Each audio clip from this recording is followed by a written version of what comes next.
하나님 말씀 함께 보도록 하겠습니다. 오늘 우리가 함께 볼 하나님 말씀은 요나서 4장 6절부터 9절까지 말씀입니다. 요나서 4장 6절부터 9절까지 말씀, 우리 말씀 함께 보도록 하겠습니다. 하나님 여호와께서 박넝쿨을 예비하사 요나를 가리게 하셨으니 이는 그의 머리를 위하여 그늘이 지게 하며 그의 괴로움을 면하게 하려 하심이었더라. 요나가 박넝쿨로 말미암아 크게 기뻐하였더니 하나님이 벌레를 예비하사 이튿날 새벽에 그 박넝쿨을 갉아먹게 하심에 시드니라. 해가 뜰 때에 하나님이 뜨거운 동풍을 예비하셨고 해는 요나의 머리에 쪼임에 요나가 혼미하여 스스로 죽기를 구하여 이르되 사는 것보다 죽는 것이 내게 나으니이다 하니라. 하나님이 요나에게 이르시되 내가 이 박넝쿨로 말미암아 성내는 것이 어찌 옳으냐 하시니 그가 대답하되 내가 성내어 죽기까지 할지라도 옳으니이다 하니라. 아멘. 오늘 이 시간에는 하나님이 쓰시는 순종의 사람이라는 제목 가지고 우리가 함께 말씀 나누며 은혜 나누기를 원합니다. 우리가 지난주 말씀을 함께 나눴던 것처럼 하나님 앞에 요나가 매우 싫어하고 성냈단 말이에요. 왜냐하면 요나는 이미 알고 있었던 거예요. 하나님이 자기를 보내서 이 니느웨에 하나님 말씀을 전하게 하시는 건 정말 이 니느웨를 망하게 하려고 하는 것이 아니라 그들에게 회개할 수 있는 기회, 돌이킬 수 있는 기회를 주어 그들을 구원하고자 함이구나. 그래서 요나도 본인의 입으로 고백하죠. 내가 이걸 알았으므로 내가 빨리 다시스로 도망했습니다. 왜냐하면 하나님은 자비로우시고 인자하시고 노하기를 더디하시고 그래서 그들을 멸하지 않게 하려는 것을 내가 알았기 때문에 내가 도망했습니다. 이렇게 이야기를 한 거죠. 그러자 하나님께서 요나에게 뭐라고 말씀하셨습니까? 네가 이렇게 성내는 것이 옳으냐? 네가 지금 이렇게 화내는 것이 옳으냐? 그래서 요나는 이 성읍이 어떻게 되는지 보기 위해서 이 성 밖에 나가서 이제 이 성을 봤단 말이에요. 오늘 본문 6절 말씀 보면 하나님 여호와께서 박넝쿨을 예비하사 요나를 가리게 하셨으니 이는 그의 머리를 위하여 그늘이 지게 하며 그의 괴로움을 면하게 하려 하심이었더라. 요나가 박넝쿨로 말미암아 크게 기뻐하였더니. 자, 요나가 뭔가 도구를 가지고 이 초막을 만든 것이 아니니 이 초막을 그냥 대충 얼기설기 만들었을 거예요. 그런데 하나님께서 그를 위해 무엇을 예비하신 거죠? 박넝쿨을 예비하셨단 말이에요. 오늘 말씀에도 분명히 나와 있죠. 하나님께서 박넝쿨을 예비하사 요나를 가리게 하셨다라는 거예요. 그러니까 이 니느웨라는 지역이 있는 이 아수르 지경은 이 중동 지역의 모든 날씨가 그렇습니다만은 낮에는 굉장히 뜨겁죠. 그 타는 해를 가릴 만한 것이 없으면 그 더위를 견디기가 진짜 힘들단 말이에요. 요즘은 우리나라 날씨도 참 좀 비슷해져 가는 게 아닌가 싶어요. 오늘도 낮에는 햇빛 있는 곳에 가니까 햇빛이 굉장히 뜨겁더라고요. 그런데 또 햇빛이 없는 곳으로 가면 선선하고 시원하죠. 그러니까 이곳의 날씨도 마찬가지로 그늘만 져 있어도 햇빛만 피해도 그래도 좀 지낼 만한 거예요. 그러니까 자기가 지금 이 니느웨 성 밖으로 나가서 이 니느웨 성을 바라보면서 얼키설키 이렇게 초막을 만들었는데 하나님이 예비하신 박넝쿨로 자기의 어떤 그 괴로움을 면하게 하셨으니 얼마나 기뻤을까요? 하나님이 아마 내 편이라고, 하나님이 나의 이런 괴로움을 면하게 해주시는 걸 보니 하나님이 내 편이구나, 이런 생각이 들었을 거란 말이에요. 우리는 또 어떤 면에서 보면 이 요나가 참 성격이 왔다 갔다 하는 사람처럼 보여지기도 해요. 당장 요나서 4장 1절 말씀을 보면 요나가 매우 싫어하며 성냈다라고 되어 있단 말이에요. 매우 싫어하고 성냈다가 이제 6절까지 왔는데 박넝쿨로 말미암아 기뻐했다가 이랬다가 저랬다가, 그러니까 이걸 통해서 우리가 알 수 있는 이 요나라는 사람은 뭐냐면 어떤 의미에서 굉장히 좀 단순한 사람입니다. 그냥 지금 당장 자기 눈앞에 있는 걸로 기뻐할 수도 있고 슬퍼할 수도 있고 또 좋아할 수도 있고 화낼 수도 있는 그런 사람인 거예요. 그래서 이 요나에게 이 박넝쿨은 다른 걸 일단 다 집어치우고 하나님이 내 편을 들어주시는구나, 이걸로 인해서 기뻤던 거죠. 이것을 우리의 지금 내 삶과 연결시켜 보면 어떤 거냐면, 자, 어떤 사람이 자기의 처지의 형편에, 어떤 자기의 처지와 형편에 화가 나서 하나님 앞에 화를 냈단 말이에요. 하나님, 도대체 이게 뭡니까? 내 인생은 왜 이럽니까? 왜 나만 힘든 것 같고 나만 어려운 것 같고, 하나님 도대체 이게 뭡니까? 왜 나는 취업도 잘 안 되고 결혼도 잘 안 되고 뭐 이것도 잘 안 되고 저것도 잘 안 되고, 하나님 도대체 내 인생은 왜 이런 겁니까? 이렇게 하나님 앞에 어떻게 보면 약간 성내며 화내며 기도했단 말이에요. 그런데 갑자기 인생이 잘 풀리기 시작합니다. 직장에서도 승승장구하고 하는 일들도 잘 되고, 그러면 이 사람에게 어떤 느낌이 들까요? 와, 내 인생이 잘 된다. 와, 내 인생이 좋다. 이런 느낌도 물론 들긴 들겠습니다만은, 아, 하나님이 내 기도를 들으셨나? 하나님이 내 마음을 알고 계신가? 그런 마음이 들어서 그 마음 때문에 답답했던 내 인생을 풀어주신 그 하나님으로 말미암아, 하나님이 자기의 기도를 들어주신 걸로 말미암아 아마 굉장히 기뻤을 거예요. 그러니까 요나 같은 모습이 얼마든지 우리에게도 있는 거죠. 그런데 문제는 뭐냐? 하나님이 박넝쿨만 예비하신 게 아니다라는 거죠. 7절 말씀을 보면 하나님이 벌레를 예비하사 이튿날 새벽에 그 박넝쿨을 갉아먹게 하심에 시드니라. 하나님께서는 박넝쿨뿐만 아니라 벌레도 예비하셨는데, 이 벌레가 새벽에 해 뜨기 전에 이 박넝쿨을 갉아먹은 거죠. 그래서 이 박넝쿨이 시들어 버린 거예요. 이 박넝쿨은 언제 필요합니까? 캄캄한 밤에는 필요하지 않아요. 밤에는 해가 없으니까 있으나 마나하단 말이에요. 언제 필요합니까? 뜨거운 해가 떠 있는 그 낮에 필요한 건데, 해가 뜨기 전에 이미 벌레가 이 박넝쿨을 갉아 먹은 거죠. 요나의 입장에서는 얼마나 황당하겠습니까? 하나님이 내 편이구나, 하나님이 나를 위하시는구나 기뻐했는데, 다음 날이 됐는데 박넝쿨이 온데간데 없이 사라진 거죠. 그러니까 인생이 뭔가 잘 풀리는 것 같았는데 갑자기 다시 막혀버리는 거예요. 그런데 중요한 것은 뭐냐면, 박넝쿨도 하나님이 예비하셨지만 이 벌레도 하나님이 예비하셨다라는 거예요.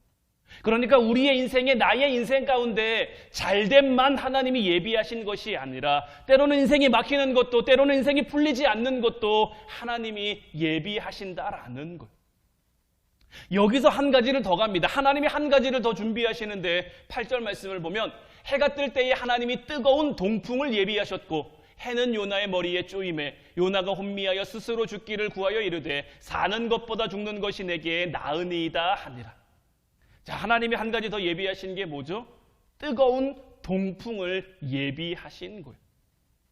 이 지역에 부는 이 뜨거운 동풍은요, 40도가 넘는 뜨거운 바람입니다. 그냥 그 바람 가운데 있으면, 여러분들 40도라는 온도가 우리에게 얼마나 숨이 턱턱 막히는 온도입니까? 그 숨이 턱턱 막히는 온도 가운데 바람이 시원한 바람이 도는 게 아니라 뜨거운 바람이 도는 거죠. 해는 머리에 쪼이죠. 뜨거운 바람은 불죠. 정말 뜨거운 한증막 가운데 그냥 내던져진 그런 기분일 거예요. 이 8절 말씀에 이 해는 요나의 머리에 쪼이메라고 되어 있는데, 이 쪼이메라는 단어의 히브리의 원뜻은 뭐냐면 강타하다, 타격하다라는 뜻인 거예요. 그러니까 하나님이 지금 해로 요나의 머리를 때리신 거예요. 요나의 머리를 강타하신 거예요. 그러니까 여러분들 예전에 돋보기로 햇빛 이렇게 모아갖고 종이 까맣게 칠해갖고 태우는 거 해보셨죠? 까만 종이에 이 돋보기로 해를 모으면 거기 불이 붙잖아요. 지금 하나님이 요나에게 하시는 게 딱 그런 모양새인 거예요. 그냥 뜨거운 햇빛을 요나의 머리에 온통 갖다 그냥 때리고 계신 거죠. 그러니 요나가 뭐라고 고백합니까? 내가 지금 혼미해서 차라리 사는 것보다 죽는 게 낫다라고 이야기를 하는 거죠. 차라리 하나님 나 좀 죽여주십시오. 나를 왜 이렇게 힘들게 합니까? 나를 왜 이렇게 어렵게 하십니까? 차라리 나 좀 죽여주십시오. 이렇게 하고 있는 거예요. 그러니까 하나님께서 이 요나에게 뭐라고 말씀하시느냐? 9절 말씀 보면 하나님이 요나에게 이르시되 내가 이 박넝쿨로 말미암아 성내는 것이 어찌 옳으냐 하시니 그가 대답하되 내가 성내어 죽기까지 할지라도 옳으니이다 하니라. 자, 요나가 처음 초막을 짓기 시작할 때 이 박넝쿨이 있었습니까? 없었습니까?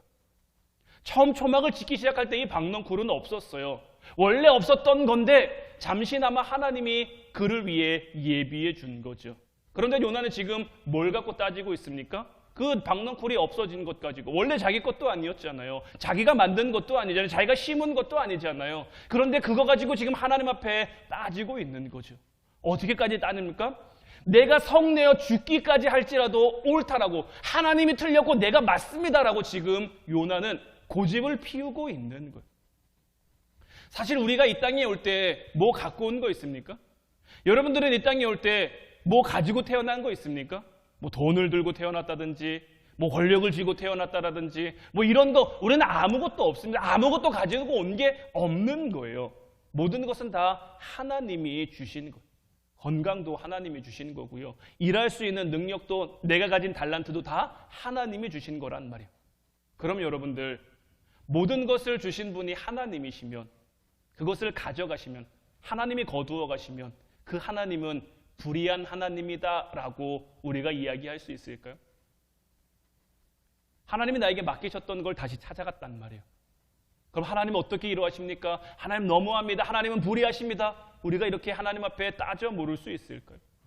주신 이도 하나님이시고 거두신 이도 하나님이신데, 사실 요나가 하나님 앞에 성낼 만한 근거는 아무것도 없는데 요나는 성내어 하나님 앞에 화내고 있는 것이고, 이는 우리의 삶 가운데서도, 저와 여러분들의 삶 가운데서도 때로는 나타나는 모습들이란 말이에요. 우리도 요나처럼 하나님 너무합니다. 하나님 어떻게 이러실 수 있습니까? 이렇게 기도할 때가, 이렇게 고백할 때가 있단 말이에요. 그러면서 이야기하죠. 왜 이 사람은 저렇고 왜 저 사람은 저렇고, 저 사람은 잘 못하는 것 같은데 잘 되고 저 사람은 불의한 것 같은데 잘 되고, 나는 그래도 하나님 앞에 살려고 애쓰는데, 나 하나님 앞에 살려고 노력하는데 내 인생은 왜 이렇습니까? 이렇게 하나님 앞에 하소연할 때가, 한탄할 때가 우리에게 있단 말이에요. 그러나 오늘 우리가 말씀을 통해서 분명히 기억해야 될 것은, 하나님께서 분명 박넝쿨을 예비하셨습니다. 하지만 박넝쿨만 예비한 것이 아니라 벌레도 예비하셨고요, 뜨거운 동풍, 뜨거운 햇빛도 예비하신 거예요. 하지만 하나님이 예비하신 이 모든 것들이 우리에게 다 기쁨이 되는 것만은 아니죠. 분명히 요나에게 벌레는 힘듦을 가져온 도구입니다. 요나에게 뜨거운 햇빛은, 뜨거운 동풍은 그를 괴롭게 하는 겁니다. 그런데 우리는요, 자꾸 우리에게 하나님이 우리가 기뻐할 만한 것을 주셔야 기뻐합니다. 우리가 좋아할 만한 것을 주셔야 하나님 최고입니다. 하나님 대단합니다. 하나님 능력 있습니다. 우리 하나님 좋으신 분입니다. 이렇게 고백한단 말이에요. 그러나 하나님은 그렇게 하지 않으신단 말이에요. 왜 그렇게 하지 않으실까요? 우리는 이 요나서를 통해서 하나님이 요나를 만들어 가시는 그 과정을 볼 수 있어야 되는 거예요. 지금 이 요나서 전체를 통해 하나님의 관심은 니느웨에 있는 것이 아니라 요나에게 있습니다. 니느웨에 있는 것이 아니라 이스라엘에게 있습니다. 요나가 고집을 꺾지 않고 버티니까, 하나님의 뜻대로 살지 않으니까, 하나님이 원하는 그 방향을 향해 나아가지 못하니까 하나님께서 박넝쿨을 통해서도, 벌레를 통해서도, 뜨거운 햇빛과 동풍을 통해서도 요나를 깨닫게 하시는 거예요.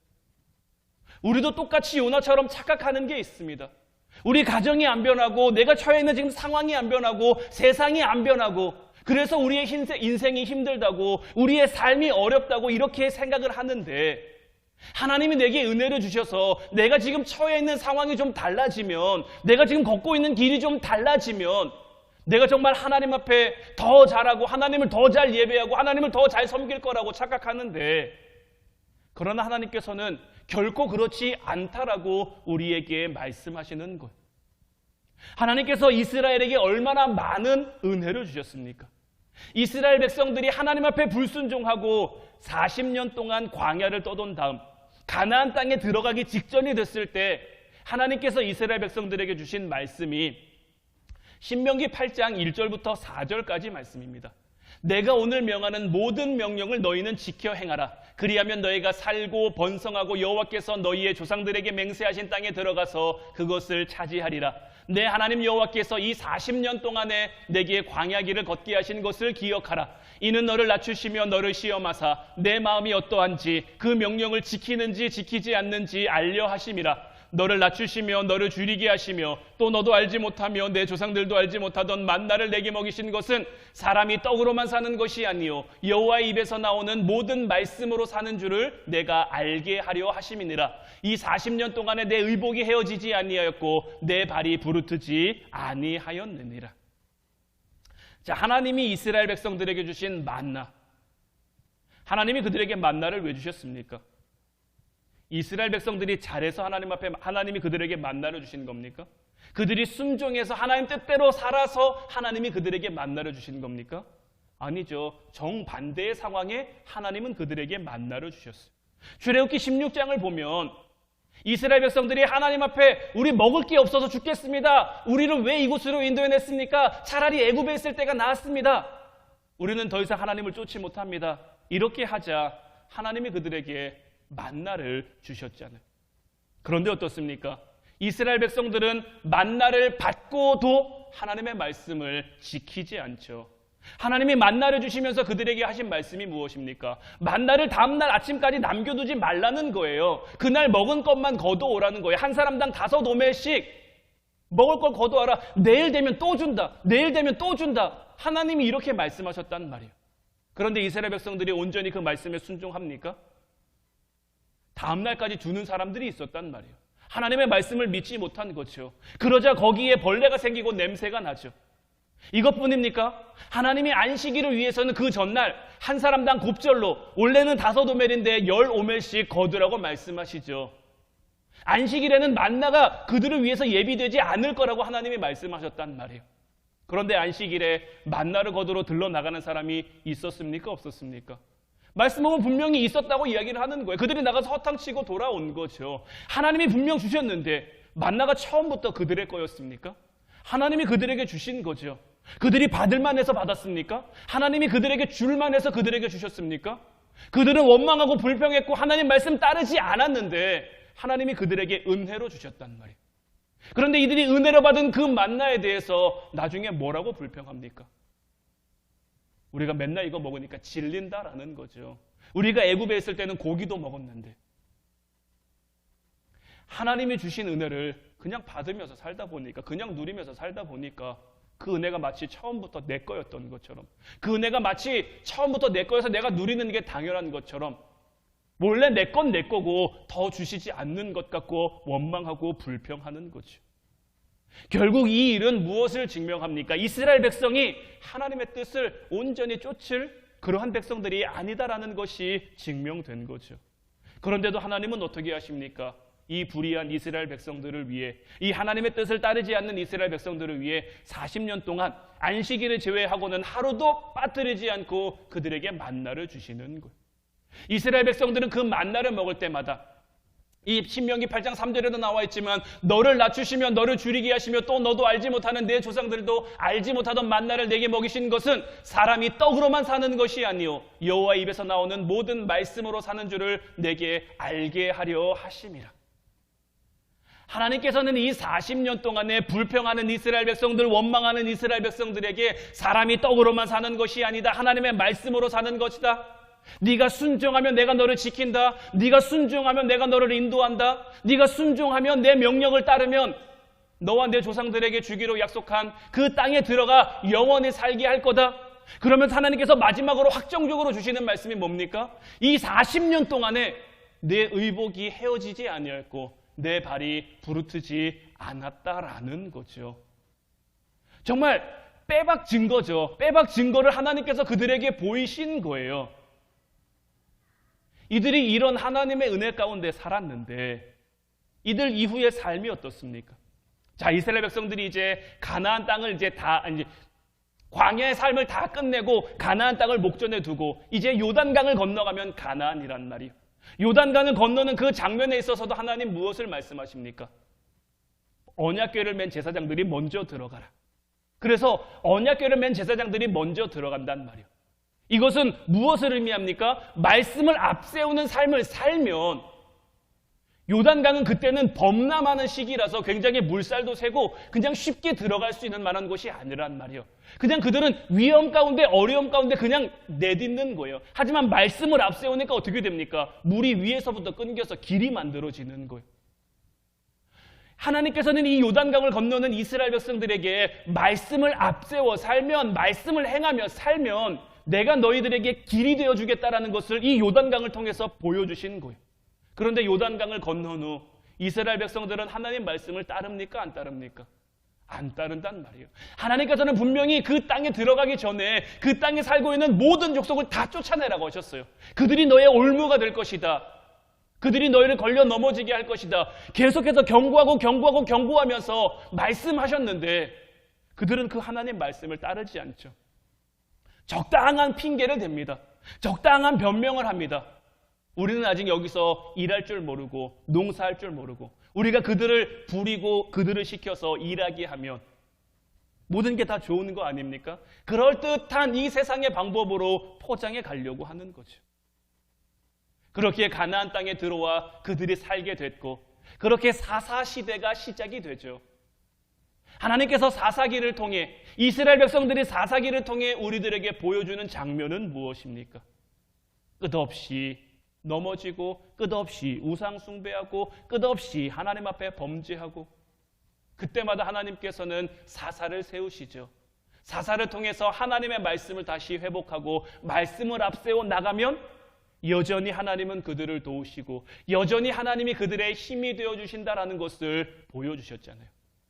그런데 그렇게 세워졌던 사사가 죽고 나면 그 땅에 평화가 찾아오면 그들은 또 넘어지고 그들은 또 돌이키고 그들은 또 범죄하고 그들은 또 우상을 숭배하고 이런 상황이 400년간 계속되는 거예요. 이 400년 뿐입니까? 그때로부터 하나님 계속해서 이스라엘과 싸우시는 거예요. 내가 너희의 하나님이다. 그들이 어렵고 힘들 때는 하나님 도와주세요 하다가 그들이 좀 괜찮아지면 하나님 안녕히 계세요.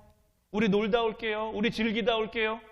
계속 그들의 삶, 하나님은 이런 이스라엘과 이런 요나와 치열하게 싸우고 계신 거예요. 하나님은 이런 이스라엘을 정말 이스라엘로 만들기 위해서 온 인류를 사용하시죠. 그런데도 결국 어떻게 됩니까? 이스라엘은 이 땅을 구원하러 오신 예수 그리스도마저 십자가에 못 박은 거예요. 우리가 늘 알아야 될 건요, 인류 역사에는요 항상 죄로 가득한 그런 문제가 가득했습니다. 예전 시대나 지금 시대나 살기 팍팍하고 살기 어려운 건 다 똑같아요. 뭐 좀 종류는 다르고 좀 방법은 다를 수 있지만 그때도 힘들었고요, 지금도 힘들어요. 그때도 어려웠고요, 지금도 어려워요. 이 세상이 무너지는 것은요, 이 세상의 악한 문화 때문에 무너지는 게 아닙니다.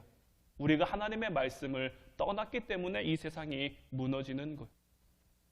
이 세상을 바꾸는 데 있어서요, 하나님은 이 세상 사람들은 전혀 중요하지 않다라고 말씀하십니다. 그럼 하나님 앞에 뭐가 중요하겠습니까? 하나님 앞에는 하나님 말씀 가운데 서 있는 그 하나님의 사람들이 중요한 거예요. 그 한 사람이 서 있으면요, 그 한 사람 까닭에 온 나라가 구원받기도 합니다.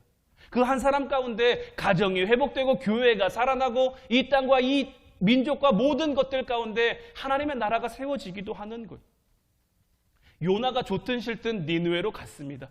사흘 동안 다니며 말씀을 전해야 되지만 고작 하루만 다니며 말씀을 전했어요. 그런데도 하나님이 일하시죠. 하나님이 어떻게 일하십니까? 그 성에 살고 있는 모든 사람들, 높은 사람이나 낮은 사람이나 노인이나 어린이나 아이나 모든 것 막론하고 동물들까지도 굵은 베옷을 입고 금식하며 하나님 앞에 회개하죠. 죄악의 도성인데, 우상의 도시인데 하나님의 역사가, 하나님의 붙드시는 손길이 그들 가운데 나타나니까 이렇게 역사하시는 분이 우리 하나님이신 거예요. 우리 하나님이 작정하면요, 한순간에 모든 것이 바뀔 수 있는 거예요. 그럼 문제는 뭡니까? 문제는 우리예요. 문제는 접니다. 내가 달라지지 않으면, 내가 바뀌지 않으면 하나님께서 우리에게 사랑 주시고 은혜 부어주시고 기다려주시고 이렇게 우리를 만들어 가려고 하시는데 우리가 끝까지 고집 부리면 요나처럼 내가 죽더라도 이렇게 성내는 것이 옳습니다. 이렇게 고집 부르며 이렇게 원망하는 것, 이렇게 고집을 꺾지 않으니까 하나님 뜻을 알면서도, 하나님 마음을 알면서도 하나님 앞에 나와 요나처럼 성내기도 하고 원망하기도 하고 불평하기도 하니까 하나님은 이런 요나에게 가르쳐주고 싶으셨던 거예요. 성내며 초막을 짓는 그 요나를 보시며 내가 왜 너를 이곳에 보냈는지, 이 성을 통해서 내가 너에게 무엇을 깨닫게 하고자 하는지 그것을 알길 바랬던 거예요. 지금 나의 관심은 이 니느웨에 있는 것이 아니라 너에게 있다. 오늘을 살아가고 있는 하나님께서, 오늘을 살아가고 있는 저와 여러분들에게도 우리 하나님께서는 분명히 말씀하시는 거예요. 나의 관심은 너에게 있다. 나의 관심은 우리 한 사람 한 사람에게 있다. 이 세상이 어떻든지, 이 세상이 어떤 상황이든지, 이 세상이 어떤 흐름이든지 그게 중요한 게 아니라 나의 관심은 네가 하나님 말씀 앞에 서 있는 것, 하나님 말씀에 순종하며 살아가는 것, 여기에 모든 관심이 있다고 말하시는 거예요. 그것을 위해서 하나님께서는 박넝쿨도 예비하신 거고요, 벌레도 예비하신 것이고 뜨거운 동풍도 예비하신 거예요. 그럼 지금 하나님께서는 저와 여러분들을 위해 무엇을 예비해 놓으셨을까요? 때로는 어려운 상황일 수도 있습니다. 때로는 우리가 견디기 힘든 그런 아픔일 수도 있습니다. 하지만 하나님께서는 이 모든 것들을 통해 우리가 힘들고 괴롭기를 바라시는 게 아니죠. 이것들을 통해서 하나님의 뜻을 깨달아, 하나님의 마음을 깨달아, 하나님의 사람으로 이 시대 가운데 온전히 서기를 바라시는 거예요. 이제 이 하나님의 마음을 헤아릴 수 있는 저와 여러분들 되시기를 주님의 이름으로 축원해 드립니다. 더 이상 하나님 앞에, 하나님 나는 왜 이렇습니까? 내 삶은 왜 이렇습니까? 내 가정은 왜 이렇습니까? 내 처지는 왜 이렇습니까? 원망하고 불평할 것이 아니라 지금 내가 처해 있는 모든 상황을 통해서, 모든 환경을 통해서, 모든 조건들을 통해서 나를 만들어 가시는 그 하나님을 기대하며, 하나님, 내가 오늘도 말씀 앞에 섭니다. 오늘도 내가 말씀 붙들고 하나님 앞에 무릎 꿇습니다. 오늘도 내게 주신 이 말씀 붙들고 내가 하나님 앞에 기도합니다. 하나님, 나를 온전한 하나님의 사람으로, 하나님이 찾으시고 하나님이 바라시고 하나님이 원하시는 그 예배자로 나를 세워가 주십시오. 나를 통해 우리 가정이 달라질 수 있도록, 나를 통해 이 교회가 달라질 수 있도록, 나를 통해 이 지역이, 이 나라가, 나가 전 세계가 달라질 수 있도록, 그렇게 하나님 일에 쓰임받는 우리가 되게 해달라고 오늘도 찬양하고 같이 기도하기를 원합니다.